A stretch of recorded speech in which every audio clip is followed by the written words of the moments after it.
Oh, wait. Oh, hello, everyone. Hello, everyone. Tammy and Julie here. We are two psychic moms, and it is Tuesday, September 28th. And I can feel that something in my eye is back that I thought I'd gotten rid of. Probably cat hair. Undoubtedly a cat hair. Happens frequently. Yeah, they're annoying. So bear with me if that's what's happening. So yeah, we're two psychic moms. This is Tammy Langowski, and she is my partner in crime today. Well, not crime, in joy, my partner in joy today. And Tammy, what do you do and where can you be found? So I am an intuitive counselor to your questions. You can always find me at my website, probably the best way, tammysintuitive.com. I have a contact form there. I do offer sessions. And I have Instagram and Facebook, you can find me Tammy's Intuitive Services. I do some channeled messages there. And I have another YouTube channel, Tammy's Channel Chats, where I give also some channeled messages. So that's how you can find me. Julie? JulieHawkins.com, bizpsychic.com.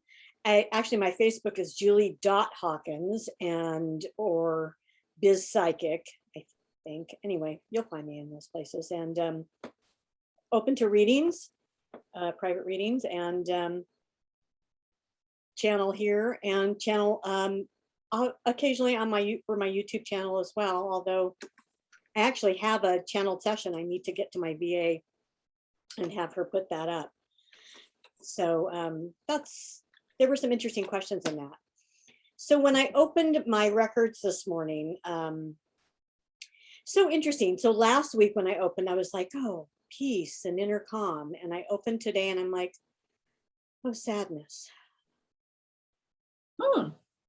And I'm not really sure what that's about, other than they're saying to me that is a reflection of the overall energy of, I would say the US, but they're saying, no, it's your planet. Oh, and by the way, well, this makes sense. Mercury goes retrograde today. Yeah, which one does? There's a Mercury, did you say? Mercury. Yeah, because I think my daughter told me there's several planets she thought that are retrograde.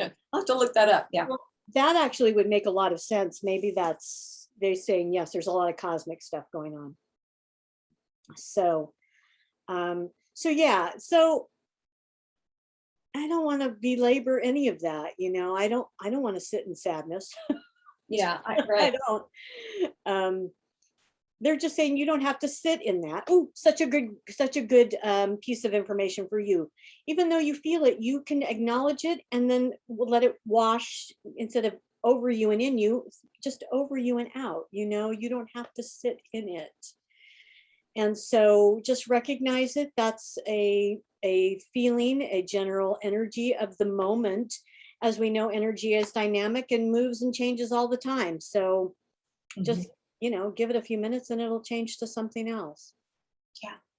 Yeah, no, that's great, Julie. And I know that I agree. We've been getting that information a lot too. And I think all of us would probably agree that we feel parts of it, if not some of the heaviness of the planet right now and a lot of things that are going on. Of course, there's many good things going on too, but we're very, if we're watching the media, watching news and so forth, because I know, even so, right? I agree with you, because even so, I've been feeling that too. But just going to that again, that if we're watching too much of that, to be careful of it. I know we've talked about it before. We won't go in depth about that, but because that's what they focus on, is so much more. So, now more than ever, our guides are saying too that this is just a time where we have so much, oh my God. Yeah. In fact, I don't have to push it back even as they're saying it. There's just not pushing them back, but you know what I mean? The energy of it, because they're saying there's just so much of it being bombarded at us right now. And many of us are feeling it. Many of us are going into depression, anxiety, feeling the sadness. So like Julie was mentioning, there are ways to definitely release that. And I think it's important to do right when you get it. Don't let it fester. You can acknowledge it if you need to. If you're feeling sad about something, we always agree acknowledging it. But yeah, work on releasing down your grounding cord, or however you like to release energy for visuals. Get right on it. They're going like this immediately. Because again, as we know, whatever sits in our energy field attracts more of that light vibration, and we don't want any of that stuff.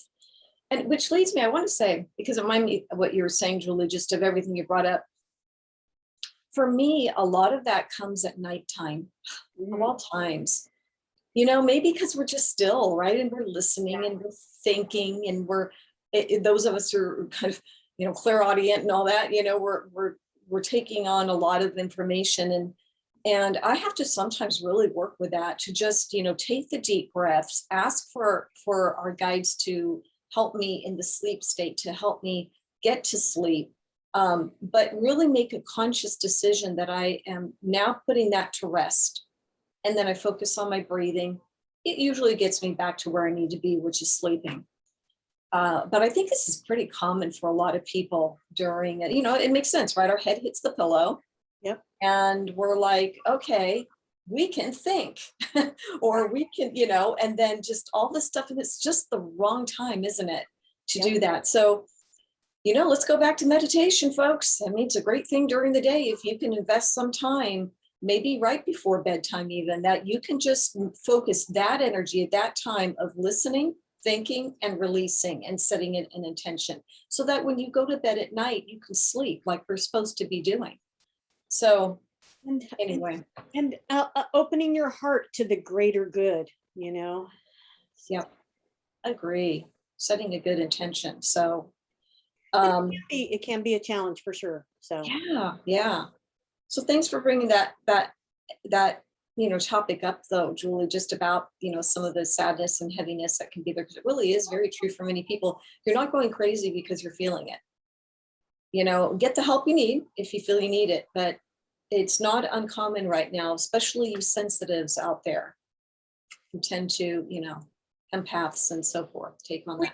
But we just really want to and reinforce that just again, that you can say, okay, it's there, but I'm just going to surround myself with my bubble of light, or whatever or my beam pillar to source, or whatever works for you, to keep that away and out. It doesn't have to take over your. Yeah. It doesn't.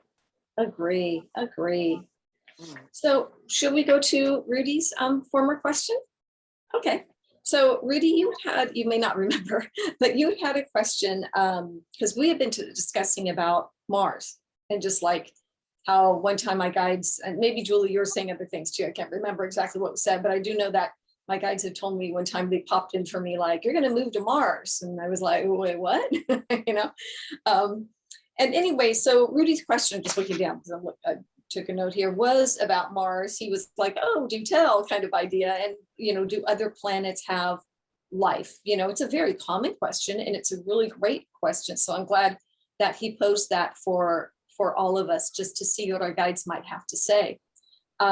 So if you want, Julie, I can go in and start out, or unless you wanted to start, or whoever, You go. doesn't matter to me. Okay, let me just see what I'm getting here. I'm going to take a moment to really ask that question. So guides, life on Mars? I hear absolutely. You may not see it with your what do you want to call it? Your vision, your physical vision, whatever, right?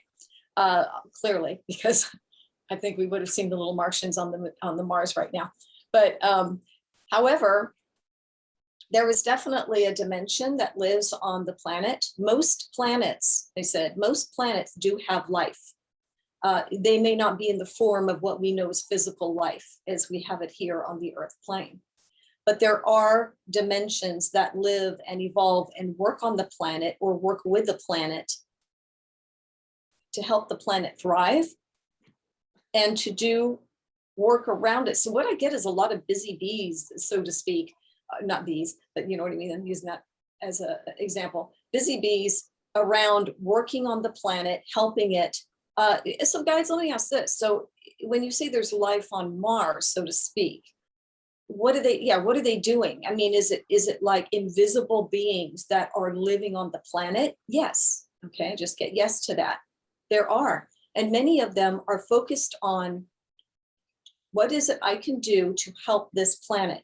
I see. So what I'm getting then is, so you're saying that, if I'm hearing this correctly, that some of the beings that will be on the other planets that are invisible to our eye are there for a purpose of the planet itself. Yes. Okay.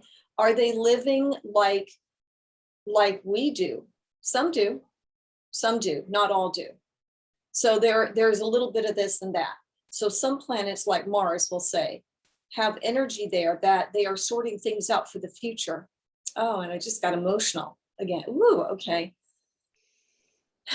Like life later, yes. Ways that they can help Earthlings to have another choice.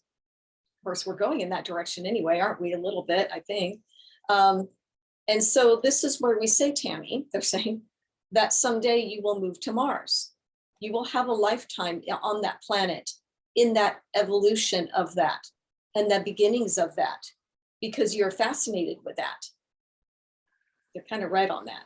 I'm not 100% fascinated, but I've always been fascinated with the idea of life on other planets.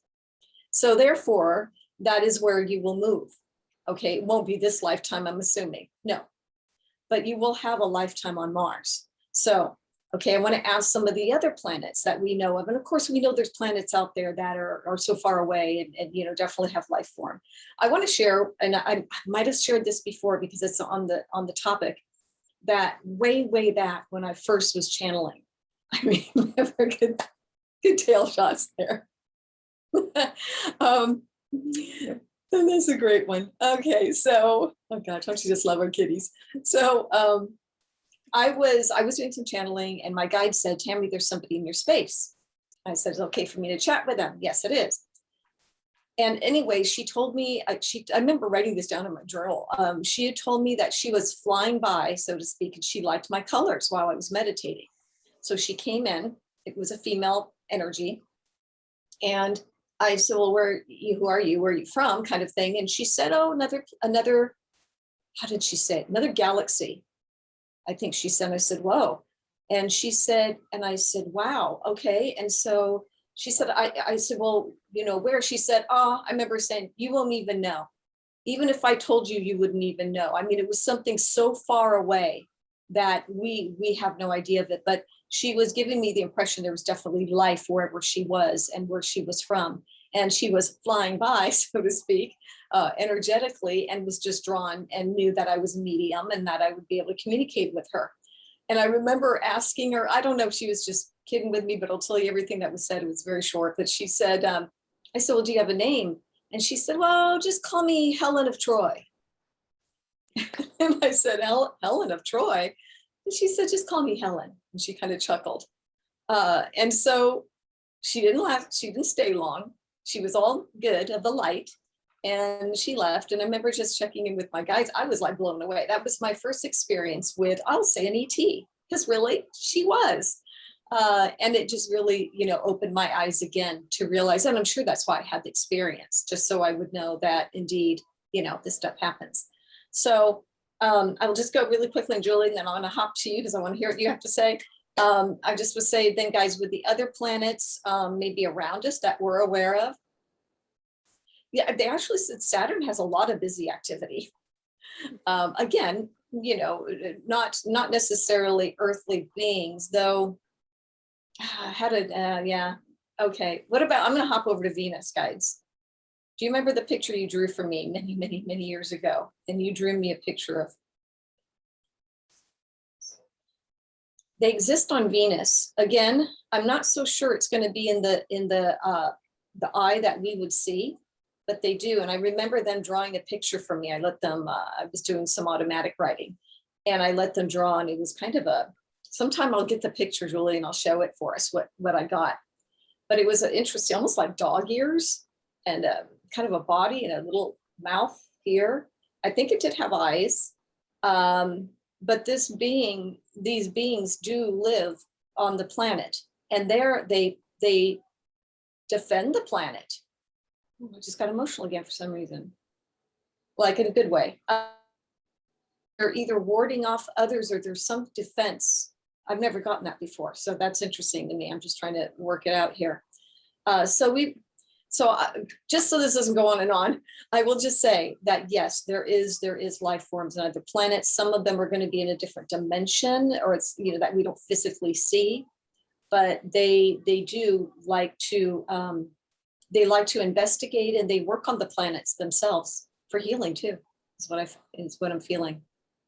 And further out, yes, further out, I feel there's big intelligence.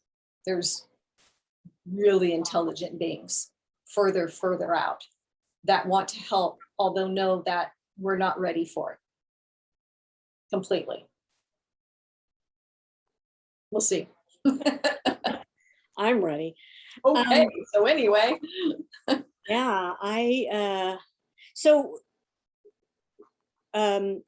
part of what they're saying is we concur with a lot of what you say. Life can take many, well, hundreds, thousands probably of different forms. And so there's going to be life forms that you think of, and then there are life forms that you would not be aware of or know, because they are non-physical. They are energies. And so really those life forms, they just said that, this is interesting to me, those life forms don't have to worry about atmospheric conditions or weather conditions, because there is no non-physical dimension to them. So there's no need to worry. They can inhabit and do anywhere. And they do, they do planet surf.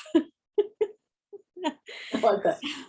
So it's this happens much more than you would ever know or be aware. And what you will become aware of is what you can process and will serve you in your own, thank you very much, your own little human mind. You know, I mean, humans are very limited in their capacity to deal with their own issues, let alone beings that don't have, you know, the physical forms that we do. So, you know, somebody asked once, you know, why do they make themselves known to us? And it's simply because of that. Some of us are able to deal with that in a certain way, and others of us, most humans, just cannot. So they remain invisible mostly. Here's what's so remarkable, and we want to try to give you an example so that you can relate to it.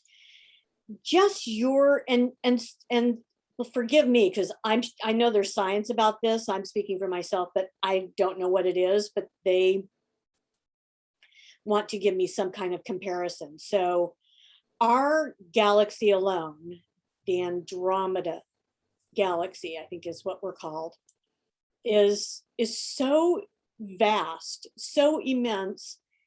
It would be as, oh my gosh, they're saying it's as if you would pick up a cup of sand on your beach and think of the vastness of the ocean. Your galaxy, your little solar system within that might be a grain of sand within that cup. It's so vast that your human mind cannot conceive of it. And so life form is inevitable in the outer reaches of your universes. It's mathematically inevitable, right? And your universes and your world and your cosmos is a mathematical structure, we'll say.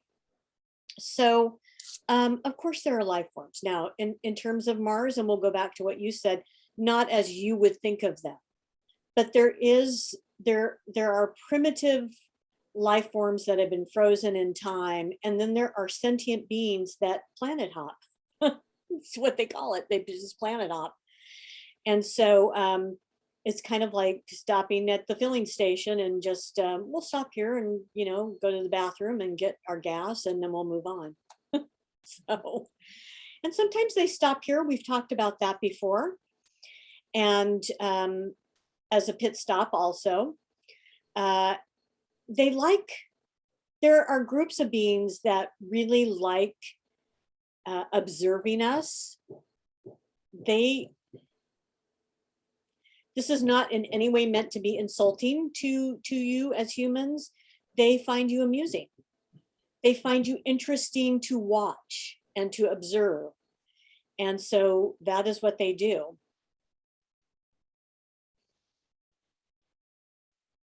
There are so many inhabited planets and solar systems and galaxies, and it's remarkable. You'll don't try to bend your human mind to grasp this concept. You cannot. But know that it exists.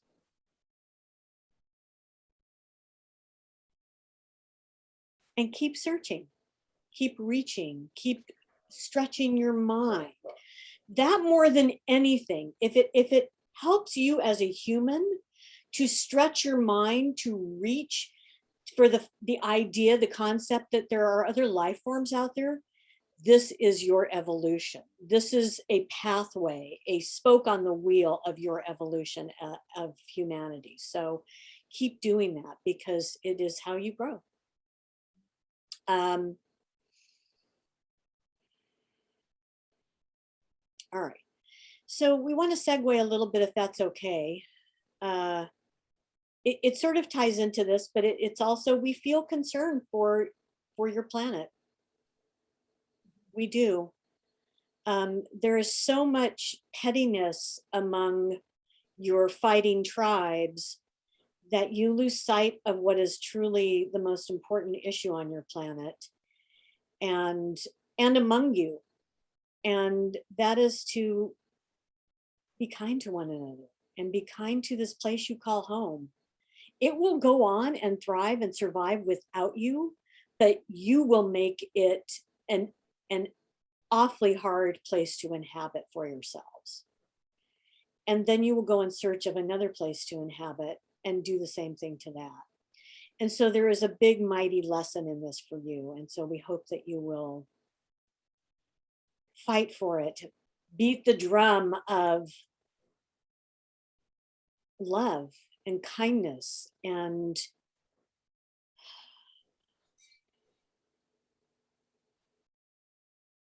of being kind to this home that you have and helping it to be the place that you want to inhabit, and stop the pettiness. This is what they're saying to me. This is what you were feeling sad about when you opened up. It's this pettiness. It is this constant bickering and pettiness that will be your downfall if you do not rise above this. Yeah, absolutely. Okay, well. I was, along with that too, Julie, I was just kept getting, as you were saying too, is just this population of our planet. Kind of interesting. They were like kind of really sitting with that. So I'm pausing. It was almost like, because I hesitate to say anything about that completely. There might be a lot of differing views about that, but it is interesting. There's a problem with overpopulation on our planet. Indeed, there is. Yeah. And so I was getting kind of what you were getting there. Then they were showing me pictures of that, people almost on top of people. Mm-hmm. And they said, anything of something like with differing opinions and people that are not on the same page, so to speak, some are, but you know what I mean, differing views, of course, as we have as humans.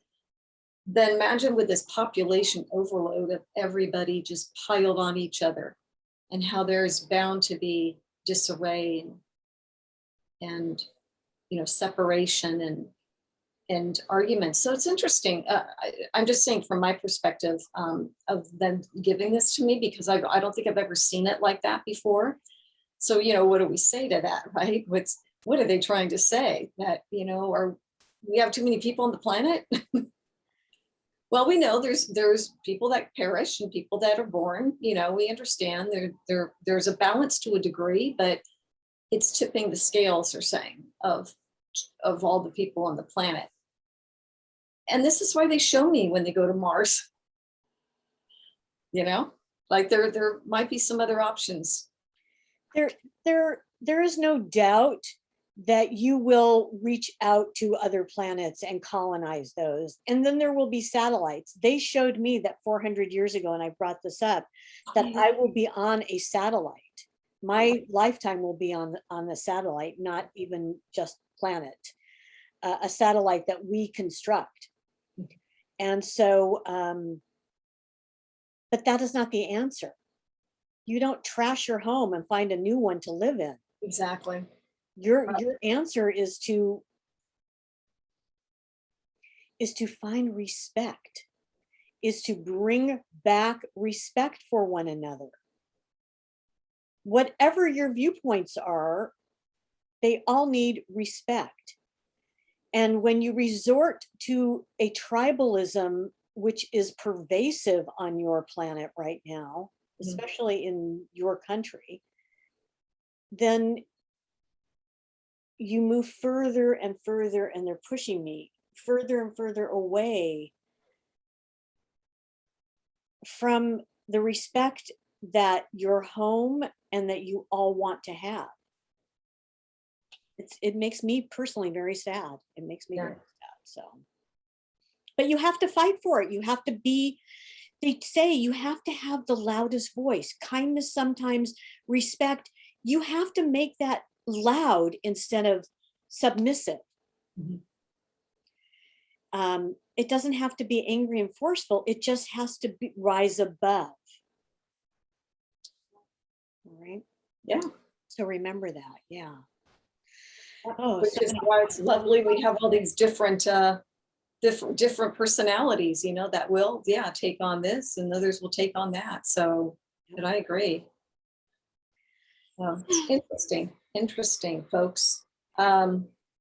Your part is to improve your own inner well-being. That's what they're saying, so that you may be in a better place to observe and to make changes from a place of love rather than fear, hate, anger, frustration. Yes. So well-being. Well-being is not about selfishness. It can be about self, but an inclusive self, a sharing of love with others and respect of and with others. It is not this if I don't have it, nobody else can, and I'm right and you're wrong. And it is not about that. And this has to stop, or you will face just unpleasant isn't even the right word. It will be, anyway, I'm going to stop there. So, yeah. Yeah, I get it. Thank you. Yeah. You're right. Huh. I know. So anyway, anyway, let's see what's up for me to, they're building my catio. Yeah. So if you hear the noise, you can, that's what's going on. And they're paving our street on Friday, and blah, blah, blah, blah, blah. The weird stuff that goes on in your world, right? That, and first world problems, right? And yet we have a pandemic that continues. So that's another conversation altogether. So that I feel like was all I wanted to add and what they wanted to add for today. So anything else that you have, or any or any information that you want to share? You know, they're just no, but you know, along what we, well, yes, I guess, but along with what we were saying of the heaviness and all, you know, do then make sure, we've said it before, it's kind of an obvious no-brainer thing, but make sure you are really taking time for yourself to do some things that you enjoy doing. Okay. It's important to get out if it makes sense for you to do so. A change of scenery is really good for the soul. So try to do, you know, incorporate fun is what I would say into your life daily, something that's, you know, preferably healthy fun. Because that's going to, you know, that's where the balance is. So, you know, keep knowing that you are here for a purpose, you are here for a reason, and you are learning a great deal, which does have rhyme and reason to it. Even if you can't see it at this very moment, it's there. Keep the faith, basically. And fight back the fear. The fear is not going to help you. It is not going to help anyone. We have to speak from our hearts and be with our hearts and say, I'm not going to respond from fear. So, all right, that's all. Right. Very good. All right. Right. All right. Okay. That's all I that's think all that's what we got I to. have to say today. I So, know. it's Thanks actually, for your question, Rudy. yes, and keep those questions coming. And we haven't scheduled, are we going to do another Facebook Live? We talked about it. Another one next month, right? Yeah. Well, we don't know what date yet, so we'll have to discuss it and see, but we'll try another one. So yeah, do keep those questions coming. We appreciate them. We Do you like know, we want to say that yes, it's true. Well, it's true that a lot of things that we say are common sense. There are a lot of people that do not have common sense out there. If they did, we wouldn't have to say all this. You know, it's Yeah. so we say it, and repetition is good for you to hear because we want you to share it with others. Yeah. Yeah, and we really do trust what comes through is needed to come through, even if it does seem like a really obvious statement. There's a reason it's coming through. So yeah, bear with us if some of the, some things that we do say are things that some might go, well, yeah, I know that. But I just know from my experience, I just trust what's coming through that needs to be said. And that is our intention before we start as well. I think for both Julie and I. So yeah. All right. So we were thrilled to be here with you today and for you today. And we are here for you pretty much every week. I don't have anything scheduled coming up that I can say that I'm going to miss, but I kind of wish I did, but I don't. Right. Yeah. And I'm glad it's fall and it's beautiful out there. I can see the trees Yeah. whistling. You can't see, my view is outside my window. And it is a beautiful time of the year for sure. I mean, it is. So embrace that, take in the colors and so enjoy smell it. it all. Go Use out your and enjoy it. senses. Yeah. Great. So All right. until next time, yes, keep those cards and letters and questions coming. Yeah. And we will see you next time. All right. Well, then it's Tammy and Julie, two psychic moms. Find some enjoyment and love. Yeah. And share it. Have a great week. See you next time. Bye.